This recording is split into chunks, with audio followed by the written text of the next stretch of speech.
Ms. Newdorf?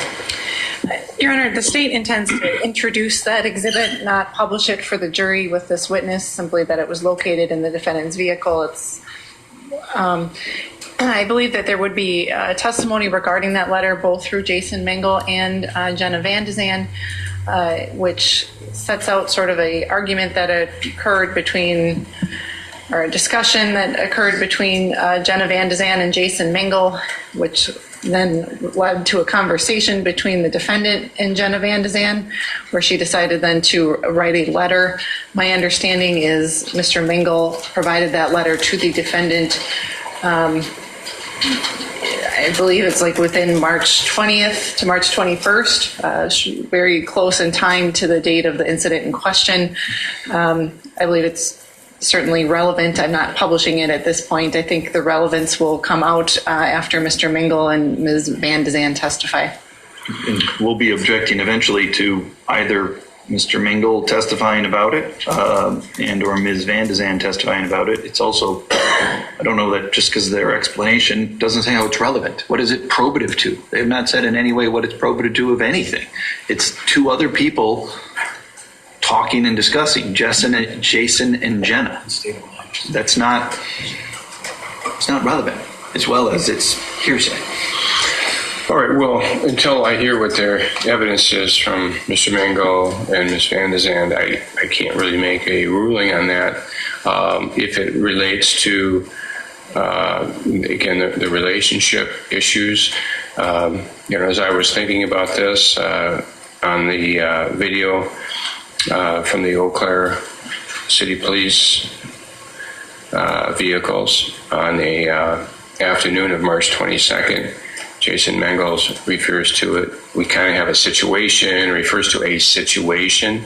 So if this letter is in some way, about that situation and the overall circumstances involving the relationship between Ms. McCandless and Mr. Mangle, and these issues in the relationship that involve Mr. Hansen and Mr. Woodworth and so on and so forth, I can see where there could be some relevance, but I don't know until I've heard what those witnesses say about that. And so, regarding this witness, then, Judge, Your Honor, we're not going to be objection on foundation grounds. We agree where it was, that it was found there, and so the defense preference is let's deal with it then on Mr. Mangle. I don't think there needs to be any. I don't want evidence, something marked and put in if it's not going to get tied up later. Let's just see if it comes in with Jason or doesn't come in, but there's no reason to have this witness refer to it in any way, shape, or form. Well, at some point, I assume that the state would want to have the evidence that it was found in Ms. McCandless' possession on that day. Yeah, and if Your Honor rules that it's relevant, we will agree to that fact of where it was found. So you're saying you would enter into a stipulation? Yes. And what is the state's position on that? Your Honor, I believe the state has, the right to present its case the way we believe is appropriate. I think it was found in her vehicle. I'm not displaying it. I won't be asking about the contents other than, is this a letter that was located in the defendant's vehicle? Is this an accurate copy? I believe I think there's a sufficient basis regarding, intent and state of mind and, context of her relationships that will come out after these individuals testify. But I would like to be able to at least lay the foundation for that. All right. Well, I'm going to allow the state to lay that foundation. Obviously, it's not going to be published to the jury, nor will there be, really any reference to what it is other than that this is found and it's marked as an exhibit, but it won't be received unless and until it is again found to be relevant. And it not be offered then. I understand they can. Yeah, it won't be offered. It just you can identify it. And then it can go to the clerk, and we won't have any further reference to it today. The next 4 items deal with personal information regarding Ms. McCandless. I think they're 2 different matters. One is I believe the state intends to introduce Ms. McCandless's plastic driver's license, as well as a W-2 form that Ms. McCandless, that was at some point found. These are, again, irrelevant. Her plastic driver's license, there's no issue of identity in this case. There's no need for her driver's license, the piece of plastic, to be entered into evidence in this case. It's just not relevant. If they want to testify, did you find her plastic driver's license in the car? Yes. I get it. That's fine. But the actual piece of plastic with all of her personal data on there doesn't need to be entered into evidence. Okay, Ms. Nordoff. Judge, it's not, I understand that the relevance is small in this case, but it does have her height and weight, which I think is relevant when we're coming to a claim of self-defense. It was located in her vehicle on the recording. She states it's in here somewhere. She can't find it. It was found in the vehicle. I think we have a right to, introduce that to show, identity and height and weight as well as it was in the vehicle. Just briefly, if they want to ask him, did you find her driver's license? Yes. Does the driver's license say she's 5'6"? Yes. Does it say she weighs this much? Yes. They got the information in. They don't need the piece of plastic. What about that, Ms. Nordoff? Well, I still think the piece of plastic is relevant because it's, her license, and she was asked about it from the officer earlier in the day. Doesn't make it relevant. I disagree. I don't understand how it's prejudicial to be, as well. So I think there's a little bit of relevance to it, and I don't see how it prejudices the defense. It doesn't. Not a matter of prejudice. It is not probative of any material fact. It doesn't make anything more or less likely that's contested in this case. The piece of plastic is not probative of anything. Well, it sounds like the only relevant aspect to the driver's license is the height and weight. So I'm going to grant the defense request there, as long as you can ask, you can have the officer testify that he found the driver's license and this was the height and the weight of Ms. McCandless. But the actual driver's license itself is not relevant. I think we're getting close to that area too then, where the court has excluded some information regarding that driver's license. So if that's why it's relevant, that it was there and that it has her height and weight, the officer can testify to that without actually having that exhibit in evidence. Then also they intend to introduce a W-2 form. Again, it's not probative of anything. What her W-2 form, does the W-2 form indicate her income in 2017 from Joanne Fabrics? That's an accurate question for them to say, okay, does this show her income of 2017? No, it doesn't. All right, fair enough. Then that is accurate. The W-2 is not if that's the only place she worked, but that does show income from one place. People have other things, odd jobs. There's all sorts of different things people could do to earn income. And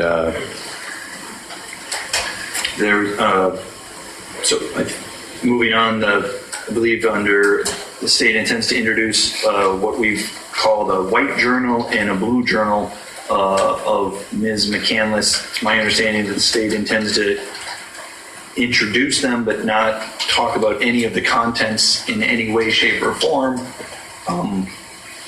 which to me then says, what's the relevance? Are they they found a blue t-shirt at Mr. Carlin's house, they found purple sneakers, they found a white journal. If the contents aren't discussed and relevant, what is the fact that there is a leather or some sort of object in which there's words in front? How is that in any way relevant? You start off, what is the state's position on that?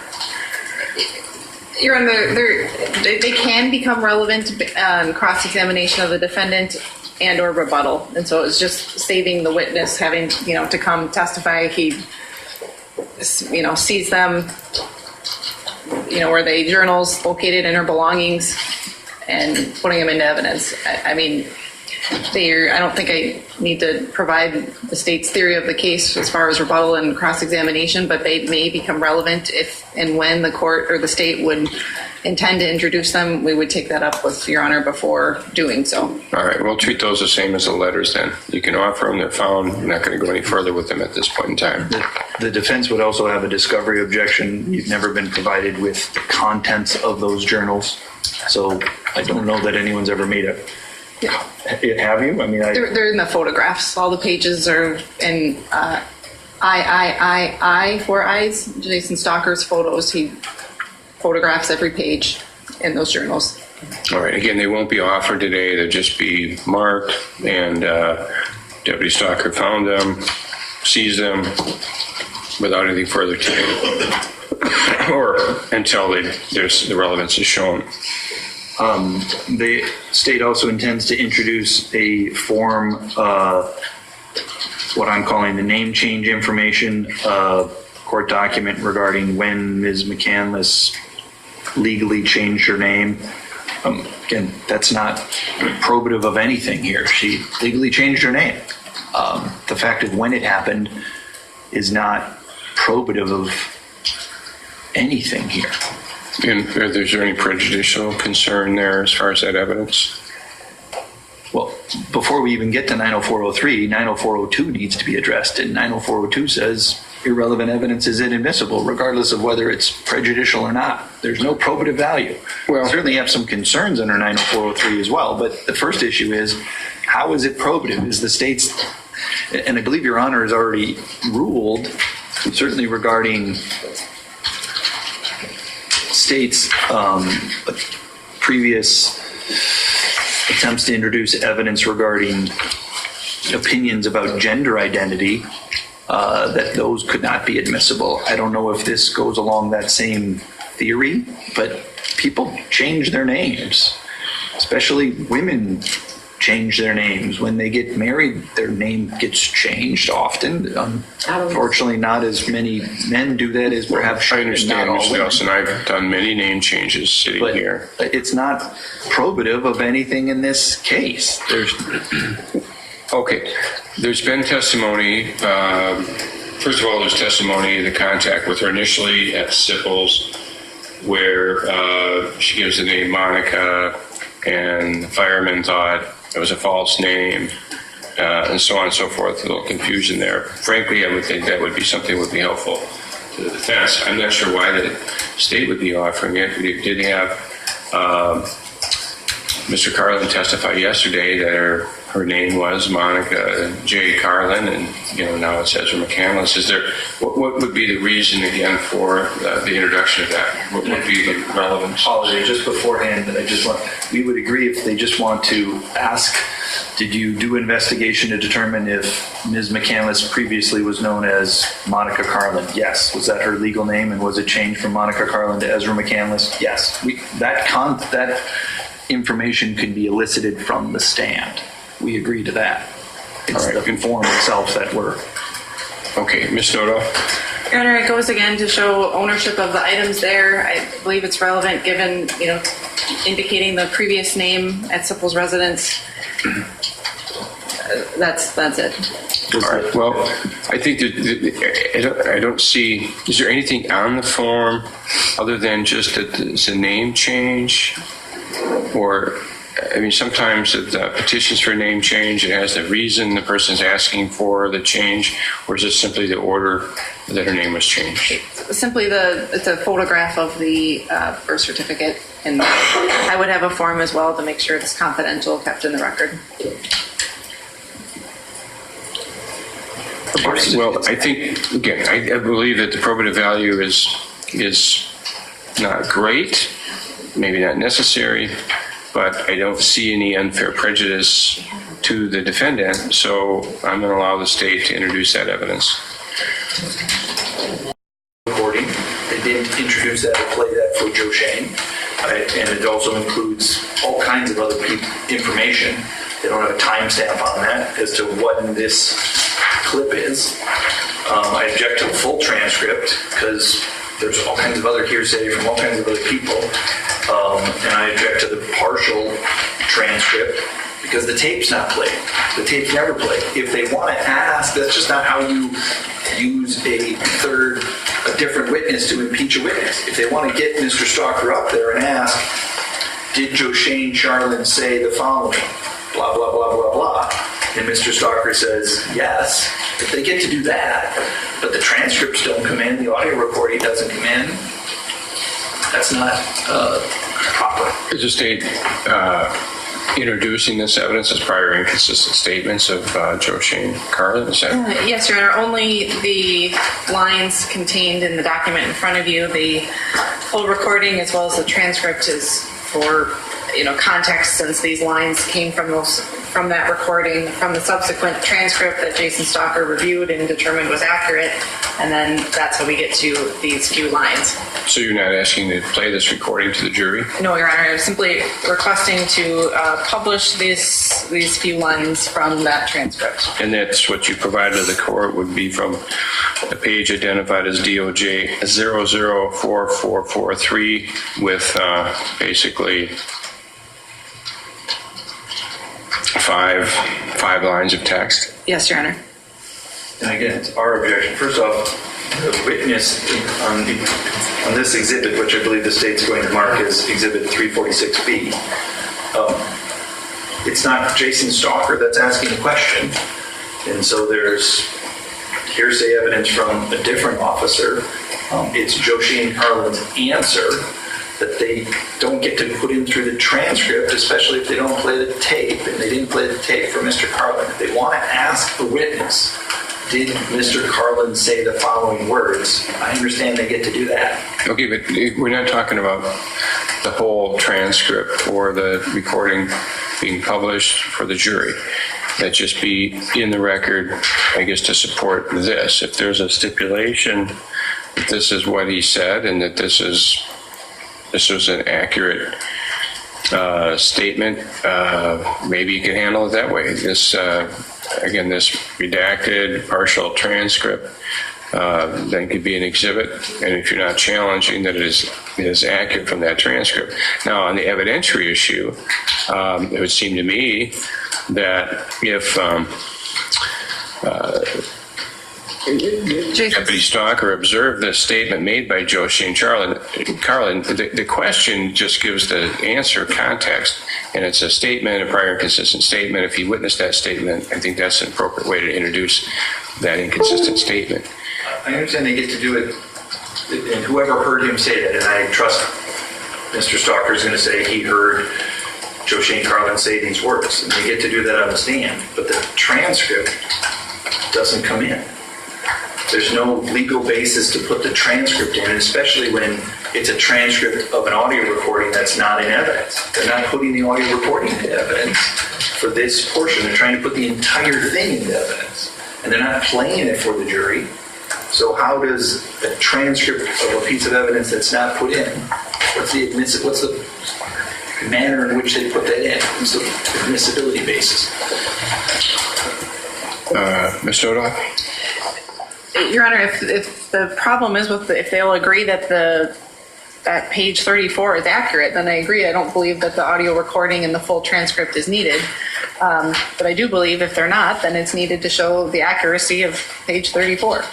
Okay, well, I think that if he's testifying in lieu of the recording and the entire transcript, if he testifies that this is accurate as to what he heard as part of that conversation, his prior inconsistent statement, then the court would receive Exhibit 34. It's actually Exhibit 34. Well, not Exhibit 34. I'm sorry, I misspoke. Page 34 of the transcript, as I indicated, DOJ 004443.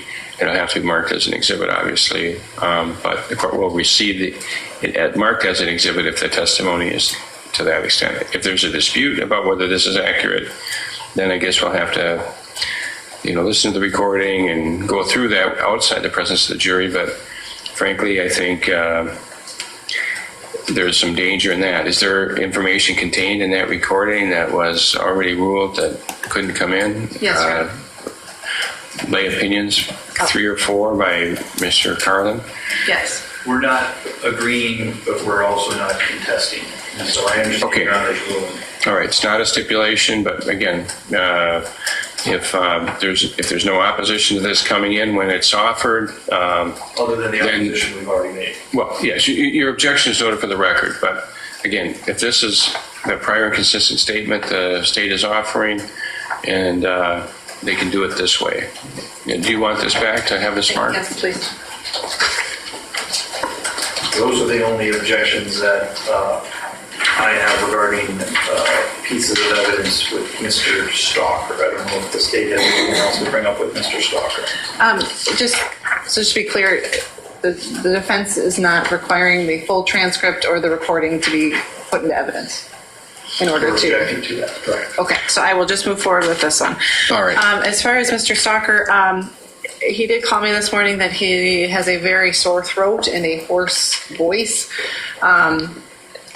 So I was going to have, we're going to introduce the journals to him. I was going to have him read those for the jury when they are published. Given his voice concerns, I was wondering if the court or defense would allow someone else to read them. Are you talking about the journals that are agreed to, in terms of the redacted versions that are Yes, agreed to? What was previously been called silence broken in journal number 2, not the white and blue journals that Okay. we previously referenced. Thank you for that clarification. The defense would object to anybody reading it. If the written version is marked and put in, display it for the jury. The jury, assuming can all read it, they don't need things read to them. There's no, that's cumulative. This isn't a presentation of that. If the state wants to read it as part of their closing, they certainly can, but other than that, it's just words on a piece of paper, and the piece of paper comes in. We're not going to start reading every piece of paper that gets put into evidence. All right, I can't remember who had other people read. The state asked witnesses to read the back of books. The defense has not asked anybody to read Okay, items. fair enough.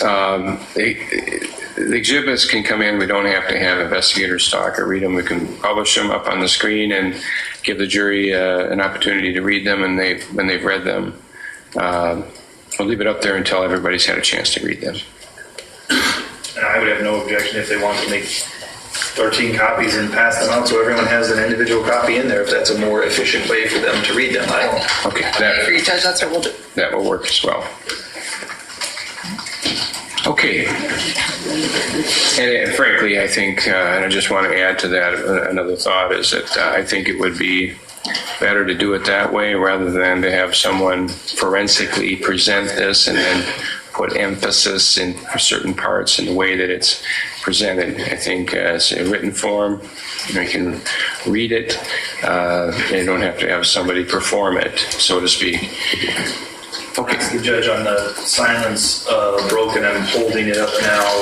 It's been redacted in the way in which we've asked them to cross matters out.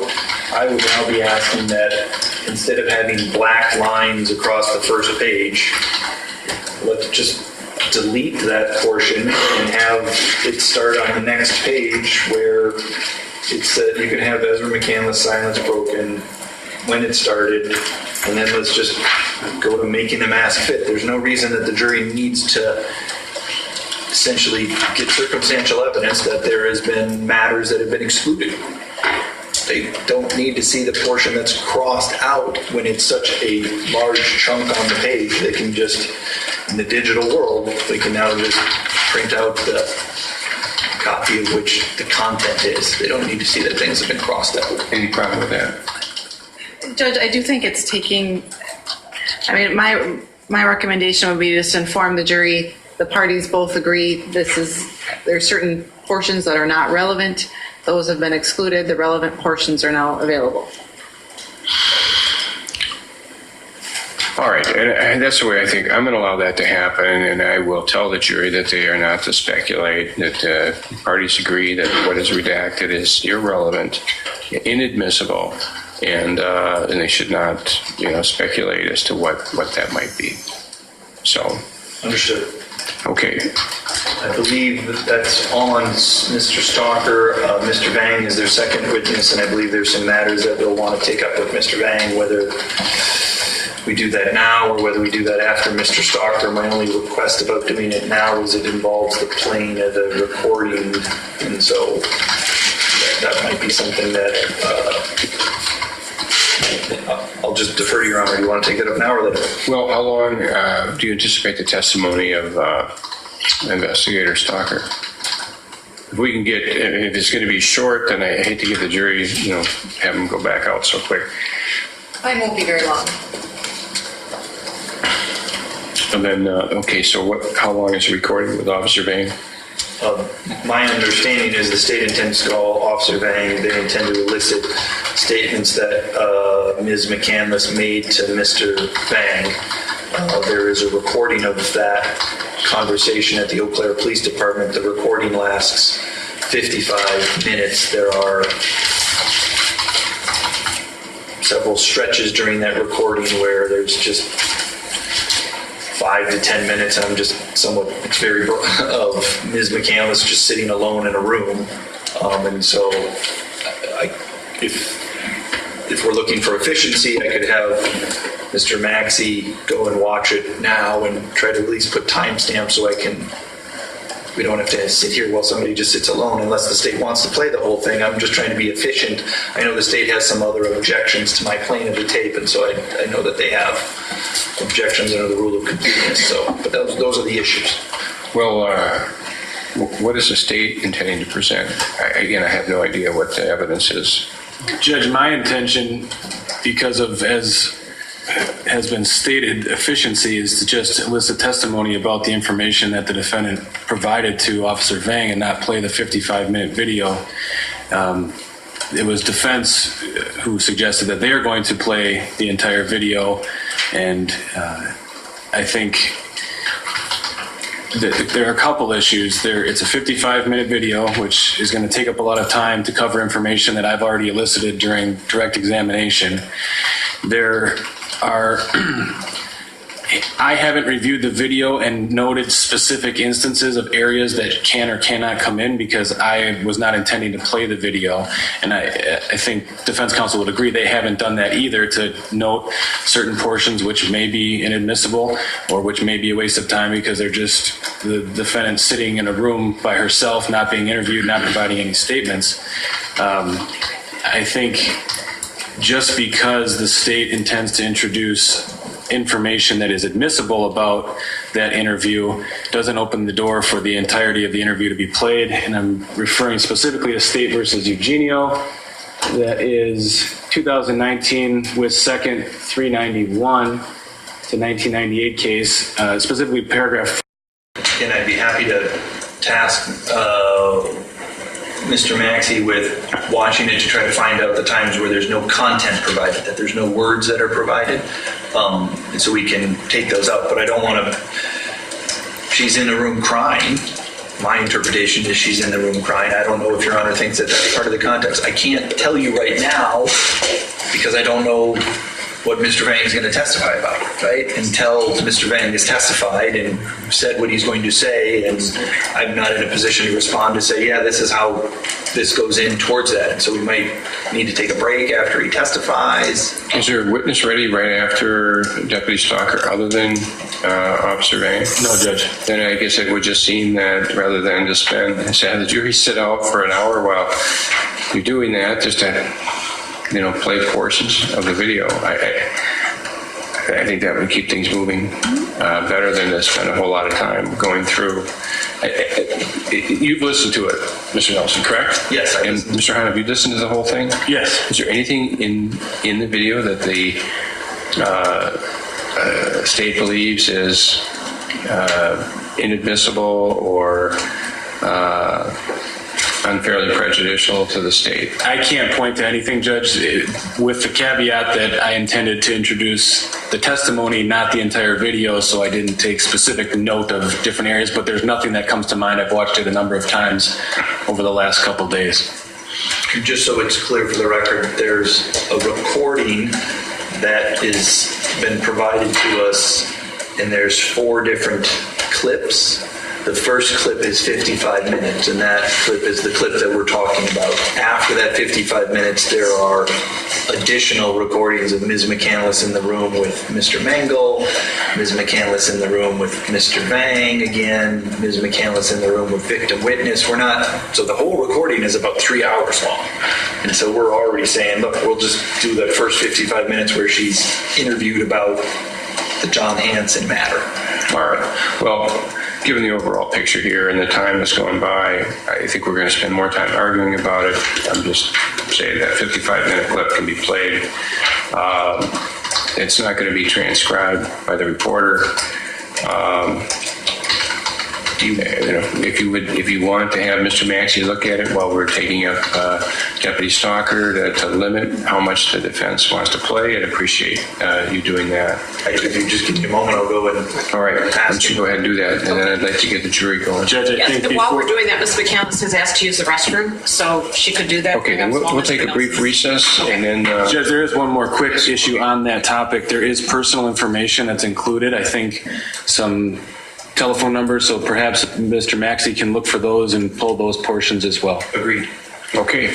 And I might just press pause, I might just mute it during that certain time frames rather than try to, these videos are not always the easiest to find a stop and start point.